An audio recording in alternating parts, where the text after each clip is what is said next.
Welcome to the Slop Farm. Enjoy the video. You start by picking the right image and getting iPhone settings ready. Choose a high-resolution photo and save it to Photos or Files so you can access it quickly. Once done, open Settings and tap Wallpaper to begin.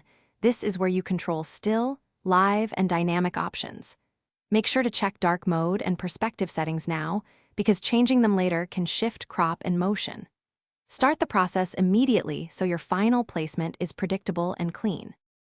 Now you crop and fine-tune the image so icons and widgets remain readable. Tap Add New or select a photo, then pinch and drag to set the crop. Place the subject away from where icons sit. Toggle perspective zoom to enable subtle parallax or disable it for a fixed image. Each affects perceived size. If it's a live photo, test playback. Preview both lock screen and home screen placements to ensure contrast and clarity before you commit. Make adjustments until it looks right. Finish by applying the wallpaper and verifying the final result. Tap Done then Set and choose lock screen, home screen, or both depending on where you want it. After applying, check widgets, notification legibility, and whether icons overlap important parts of the image. Adjust contrast or reposition if needed.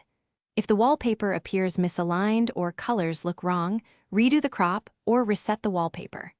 As a last resort, restart your iPhone to clear rendering glitches and then reapply. The fix often works. Thanks for watching. Consider subscribing if we helped you today.